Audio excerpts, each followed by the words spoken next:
WandaVision, episode 4. We interrupt this program to let you know what's going on in the real world. I have a lot of gloating to do, but I'll save that for the end of the review. So let's get right into episode 4.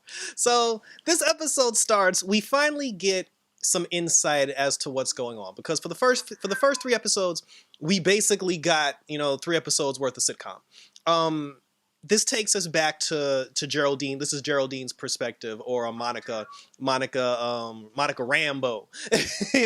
the daughter of Carol Danvers' best friend on Captain Marvel. So she wakes up from the hospital. Now, apparently, her mom, unfortunately, had developed cancer, and she was in the hospital. She was in the hospital allegedly dying of cancer. Now we find out. I'm trying to like put this in perspective here. So we basically find out that after the whole Captain Marvel Danvers situation with the mom, Mrs. Rambeau, she basically, I guess along with Nick Fury, she founded Sword. She co-founded Sword, she founded Sword, she was running Sword, she was the director of Sword.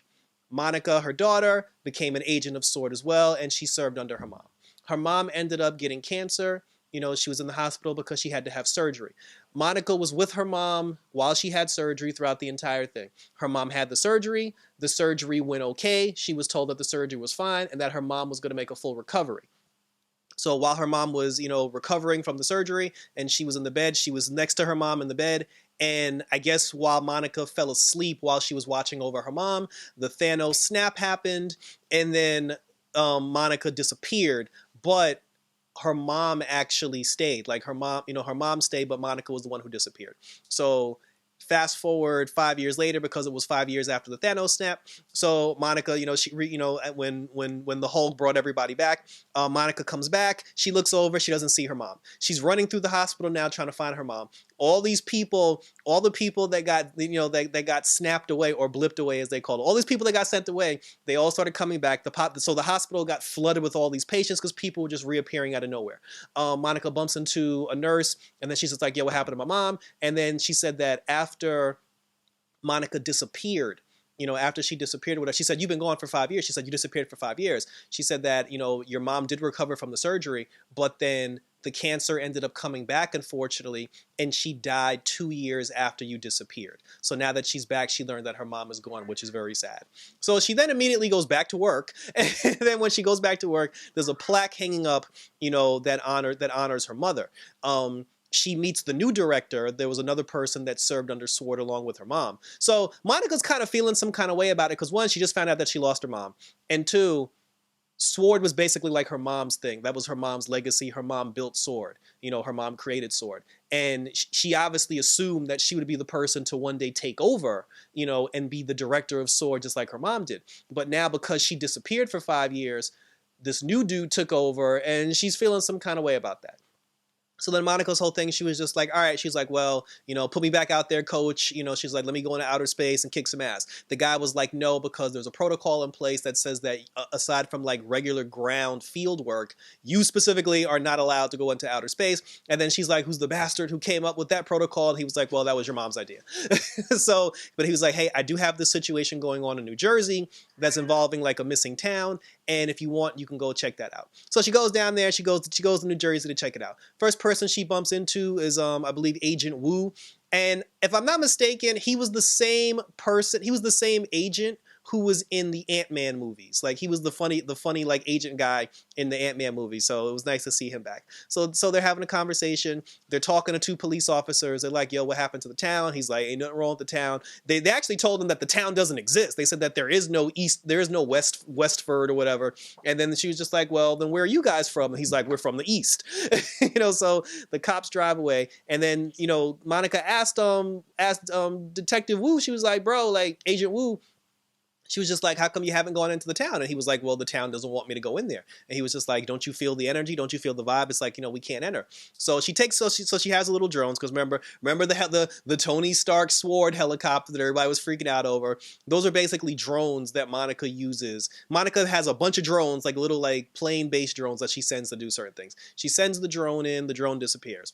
She then realizes it's a force field, so there's some sort of like energy bubble. She touches the energy bubble, and she gets sucked into the energy bubble. bubble, and that's how she ended up in Wandaland or like WandaVision. So now the entire Sword is on the case.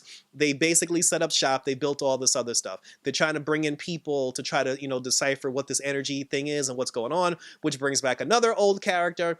I can't remember her name. They called her Dr. Lewis, but she was in the first 2 Thor movies. I don't know why I feel like her name is Dottie. I can't remember I don't remember what her first name is, but she was basically Natalie Portman's goofy, quirky, like assistant in the whole thing. She's a doctor now, apparently, and she's studying like anomalies and like weird energy. So they bring her in, which is they bring her in, and she's still herself, still cracking jokes or whatever. She goes in, she's the one, she hooks up her equipment, and she's the one who figures out that there are actually like broadcast waves being transmitted. And then she said that the broadcast waves are basically like really old. So, so she had somebody go get her like an old school fatback television, and she was like, somebody bring me a TV and one that isn't flat. So they find an old fatback television for her, she plugs it up, and then bam, WandaVision is on the screen. So everybody's kind of like, is this actually happening live? And then she was just like, yeah, she was like, this is what's going on. Like, this is what's actually happening inside this force field bubble. So now the whole plan is in play. They're just like, all right, so there's a force field bubble that for some reason is turning everybody and all the people inside of it into a sitcom.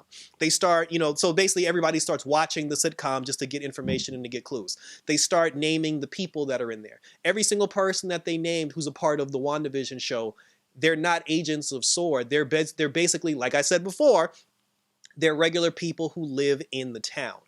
When they came up with this idea, and I said this also, they came up with this idea to where they were just like, well, maybe the force field only covers the top of the town. They're just like, if we enter through the sewer system, we can get in that way, which brought the whole bee situation and the bee guy. Now, that was weird to me because when the agent went through the sewer system, he ended up going through the force field and he came up through the sewer system.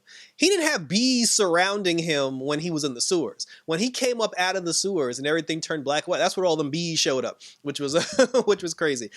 There were moments where Dr. Lewis, she came up with the idea to have Agent Wu try to talk to her through radio, because she was just like, listen, she was like, after watching the show, because she was invested in the show, she said she sees like a radio and stuff. So she was like, maybe if we send a radio signal, we can talk to her through the radio. So Wu tried to talk to her through the radio. And then 1 second he was talking to her like, Wanda, who's doing this to you? Wanda, are you okay? And then the next minute, Wanda's talking to the neighbor like everything's perfectly fine. It was just like a weird skip that happened. Later on, when it came to the baby situation, when she was talking to Geraldine, it was just 1 minute Wanda was talking to Geraldine and she was just like, oh, you don't belong here. And then the next minute her and Vision are just sitting on the couch like nothing ever happened. And, there was like a skip there, like an edit, like a cut there. And then she was just like, yo, somebody's editing the program. Somebody's like censoring the program, which was weird because they showed us the radio situation and they showed us the baby Geraldine situation. They didn't show us the B guy situation because remember, Wanda rewound time on that one.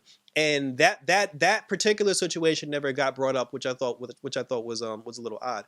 The another agent, there was another agent. She was short, looked Latina. She had a ponytail, and she was talking to Agent Wu and she was talking to Dr. Lewis when they were trying to send the radio wave in.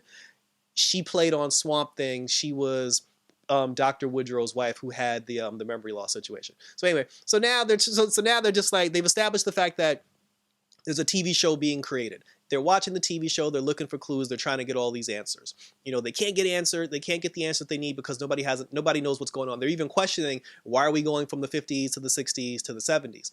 And then it's at that moment when they were talking about the whole situation with what happened to Monica, because when they, like I said before, when Monica got sent in there, she lost her memory and she wasn't aware of what was going on. But then eventually, like, certain things came back. The Ultron name got dropped, and then they were just like, oh, that's the first time somebody mentioned something from our reality that actually happened on the show. And then after that, then you saw Geraldine get catapulted out, and then she landed on the ground. So now they take us back to that particular scene. The scene where Monica, Geraldine, she's talking to Wanda, and when she name dropped Ultron, that's when Wanda hit her with the, oh, you're not from here, like, you're not a friend, I don't know who you are, you don't belong here. They actually showed us Wanda pushing Monica, through the walls and everything, and actually catapulting her out of the town. And then she closed up the hole. Vision came back. And then when Vision came back in, Wanda saw Vision as he was when Thanos ripped the stone off his head. He was like, he was burnt. He was, he was looking all black and he was looking all destroyed. Then she blinked her eyes and then she turned him back to normal. And then the two, then Vision asked her, he was like, we can leave the town if you want. And then she was like, no, Vision. She's like, we'll stay right here. This is our home. And then they sat down and they started watching television. So then when we cut back to Geraldine and Monica, and when we come back to Monica and Monica's sitting on the floor, she looked at, like Wu came over, everybody came over, and then they asked her, they were just like, yo, what's going on? Like, what happened? And then Monica looked up and then she was just like, Wanda's controlling this whole thing. Wanda is the one that's doing all this. Like, this is all Wanda. And I'm just like, I've been saying that since day one. Like everybody, like, permit me to gloat for 2 seconds, but everybody kept saying like, oh, she's being mind controlled because there's a long list of 50 million Marvel villains that are controlling her.